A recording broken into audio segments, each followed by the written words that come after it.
नमस्कार मित्रों, क्या आप जानते हैं कि जो लोग भगवान, धर्म और आध्यात्म में विश्वास नहीं रखते, उनकी आत्मा का भविष्य भगवान शिव के अनुसार क्या होता है? शिव पुराण और अन्य ग्रंथ कहते हैं, हर आत्मा अपने कर्मों के अनुसार फल भुगतती है। आज हम आपको बताएंगे नास्तिकों की आत्मा का रहस्य और उनका भविष्य। वीडियो अंत तक जरूर देखें, क्योंकि यह ज्ञान आपके सोच और जीवन को पूरी तरह बदल सकता है। जब हम सोचते हैं कि मृत्यु केवल शरीर का अंत है, लेकिन भगवान शिव के अनुसार हर आत्मा अपने कर्मों के अनुसार फल भुगतती है। जो लोग नास्तिक होते हैं, जो जीवन में ईश्वर, धर्म और सत्य पर विश्वास नहीं रखते, उनके साथ क्या होता है, वह सुनकर आपके रोंगटे खड़े हो जाएंगे। शिव पुराण में लिखा है कि नास्तिकों की आत्मा मृत्यु के समय ही भय और पीड़ा से घिर जाती है। उनका मन हमेशा भ्रम और अहंकार से भरा होता है।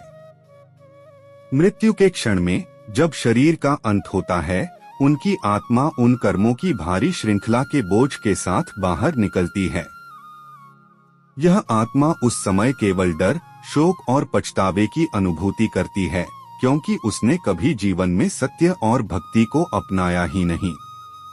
पुराण कहते हैं कि नास्तिक की आत्मा को तुरंत चेतना का अनुभव नहीं होता। वह अपने कर्मों के बंधनों और अधर्मी जीवन के कारण भ्रमित होती है। पहले यह अपने पिछले पापों के प्रभावों में उलझती है। उसे ऐसा अनुभव होता है जैसे वह अंधकार और ठंडी निराशा के बीच तैर रही हो। कभी कभी उसकी आत्मा को ऐसे स्थानों से गुजरना पड़ता है जहां उसे अपने अधर्म कर्मों का प्रत्यक्ष सामना करना पड़ता है। शिव पुराण में वर्णित है कि नास्तिकों की आत्मा को मृत्यु के बाद पाप लोक में भेजा जाता है। वहां उन्हें अपने गलत कर्मों का दृष्टांत दिखाई देता है। उनका मन छटपटा रहा होता है और शांति का नामो निशान नहीं होता। आत्मा महसूस करती है कि जीवन में किए गए कर्म, झूठ और अहंकार ने उसे कहां पहुंचाया। वहां की अनुभूति इतनी भयानक होती है कि उसे अपनी सारी नास्तिकता और मूर्खतापूर्ण अहंकार पर पछतावा होने लगता है। कुछ पुराणों में यह भी लिखा है कि नास्तिकों की आत्मा को मृत्यु के बाद अशुभ प्रेत और नर्क के द्वार में अनुभव कराया जाता है। यह अनुभव इतना भयानक होता है कि उनकी चेतना डर और पीड़ा के बीच फंस जाती है। वे पापों के चक्र में उलझते हैं और उनके लिए शांति का कोई मार्ग नहीं होता, केवल पीड़ा और अंधकार। लेकिन शिव पुराण में एक रहस्य भी छिपा है। भगवान शिव कहते हैं कि कोई भी आत्मा अंतिम नहीं होती। नास्तिक भी यदि अपनी आत्मा को सुधारने का प्रयास करें, भक्ति, साधना और सत्य की ओर लौटें, तो उनके लिए मोक्ष का मार्ग खुल सकता है। लेकिन वह मार्ग कठिन और डरावना होता है, क्योंकि उन्हें पहले अपने कर्मों और अहंकार के भयंकर परिणामों का सामना करना पड़ता है। शिव पुराण में लिखा है कि नास्तिक व्यक्ति की आत्मा पुनर्जन्म के चक्र में कई बार जन्म लेती है। हर जन्म में उसे अपने पिछले पापों और अधर्मी कर्मों का सामना करना पड़ता है। जीवन के प्रत्येक अनुभव में आत्मा डर, पीड़ा और पछतावे से गुजरती है।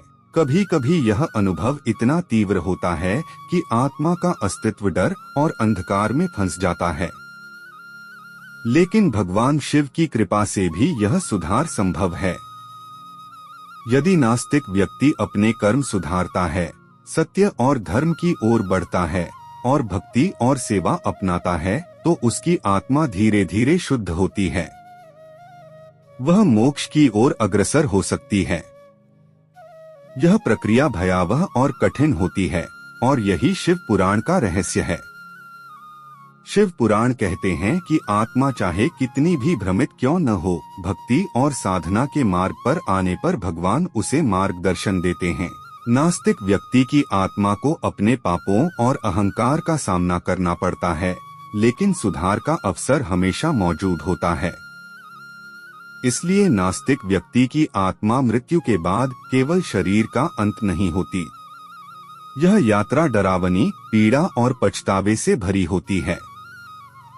पापों और अधर्मी कर्मों के परिणामों के कारण आत्मा संघर्ष करती है, लेकिन भगवान शिव की कृपा, भक्ति और साधना अपनाने से वह सुधार सकती है, शुद्ध हो सकती है और अंततः मोक्ष की ओर अग्रसर हो सकती है।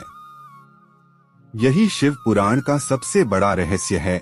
मृत्यु के बाद भी नास्तिक आत्मा को डरावनी चेतावनी मिलती है, लेकिन सुधार और मोक्ष का अवसर हमेशा खुला रहता है।